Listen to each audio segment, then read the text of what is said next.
ระเบิดถูกจุดขึ้นกลางกรุงพร้อมคำขู่ว่าถ้าดร.วิมไม่ยอมปรากฏตัวออกมาจะมีระเบิดพร้อมกันอีกหลายจุดเมื่อดร.วิมเห็นข่าวเขาก็ไม่เห็นหนทางอื่นนอกจากต้องทำตามเพื่อไม่ให้ต้องมีใครต้องบาดเจ็บล้มตายอีกดร.วิมกลับไปทำการทดลองที่ค้างไว้ต่อโดยมีกำหนด1 เดือนไม่อย่างนั้นจะมีการวางระเบิดอีกครั้งเหตุระเบิดที่เกิดขึ้นสร้างความเศร้าใจให้แก่สอนศิลป์มากเขาต่อว่าแจสมินที่ทำสิ่งชั่วร้ายนี้ระหว่างนั้นเชิร์ดวูดนำทีมตำรวจบุกมาทั้งคู่จึงต้องร่วมกันต่อสู้กับตำรวจแล้วหลบหนีไปด้วยกันแจสมินถูกยิงบาดเจ็บเช่นเดียวกับเชิร์ดวูดที่โดนกระสุนฝังล่างไปเหมือนกันสอนศิลป์พาแจสมินมารักษาตัวเป็นโอกาสให้ทั้งสองได้เห็นด้านที่ซ่อนอยู่ของอีกฝ่ายโดยเฉพาะในส่วนของแจสมินซึ่งเล่าที่มาของตัวเองให้สอนศิลป์ได้รู้ว่าเธอกับแฮร์รี่เคยเป็นเด็กจนอดมื้อกินมื้อจนหวังเฟยหลงมาพบแล้วส่งให้ทั้งคู่ไปฝึกงานจารกรรมวินาศกรรมและอื่นๆเพื่อมาทำงานให้กับเขาแจสมินต้องฝืนใจทำงานให้หวังเฟยหลงเพราะพ่อของเธอถูกเขาจับมาเป็นตัวประกันปนเปื้อนด้วยยาเสพติดจนกลายเป็นทาสของมันความสัมพันธ์ระหว่างแจสมินและสอนศิลป์รู้ถึงวังเฟยหลงเหตุการณ์ก่อนหน้าที่ซึ่งสอว่าสอนศิลป์เป็นคนทรยศองค์กรทำให้หวังเฟยหลงไม่ลังเลที่จะสั่งแฮร์รี่ให้จัดการทั้งคู่แฮร์รี่จึงให้เดชานำทีมยิงถล่มบ้านพักริมทะเลที่ทั้งสองไปซ่อนตัวสอนศิลป์ถูกจับตัวไปส่วนจัสมินก็ต้องพิสูจน์ความซื่อสัตย์ต่อองค์กรด้วยการยิงสอนศิลป์ทว่าเหตุการณ์กับตาลปัดเมื่อสอนศิลป์แอบแก้เชือกที่มัดเขาไว้แล้วจับจัสมินเป็นตัวประกันพากันหนีออกมาจัสมินห่วงพ่อมากสอนศิลป์กับเธอจึงพากันไปยังคฤหาสน์ที่ขังพ่อของเธอไว้แต่การพยายามช่วยเหลือกลับต้องจบลงด้วยความเศร้าเมื่อพ่อของเธอกลับต้องตายเพื่อช่วยจัสมินให้รอดชีวิตจากแฮร์รี่ในเวลาเดียวกันการทดลองของดร.วิมก็ประสบความสำเร็จเกือบ 100% จนวังเฟยหลงมั่นใจให้แฮร์รี่นำสายลับต่างชาติมาเพื่อเปลี่ยนให้เขาเป็นสายลับล่องหน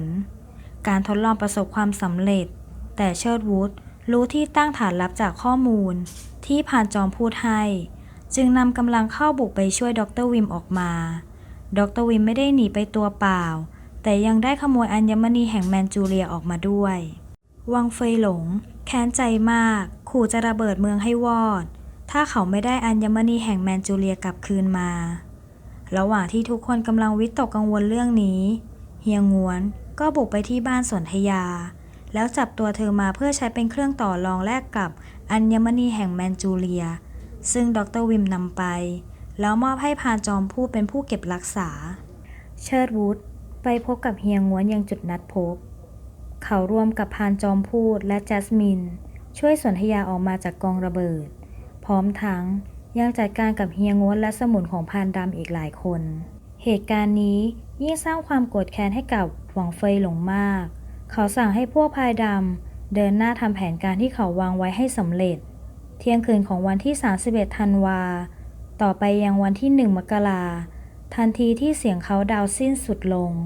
เขาจะเข้ายึดระบบหน่วยงานสำคัญต่างๆและสร้างความปั่นป่วนอย่างที่ไม่เคยมีมาก่อนวังเฟยหลงมั่นใจมากเพราะเวลานี้เขามีสายลับล่องหนที่จะช่วยให้งานของเขาง่ายขึ้นแล้วแต่สิ่งที่เขาคาดไม่ถึงก็คือสายลับล่องหนนี่เองที่กลับมาเป็นอาวุธย้อนมาเล่นงานตัวเขาเพราะแฮร์รี่กับสายลับต่างชาติผู้นี้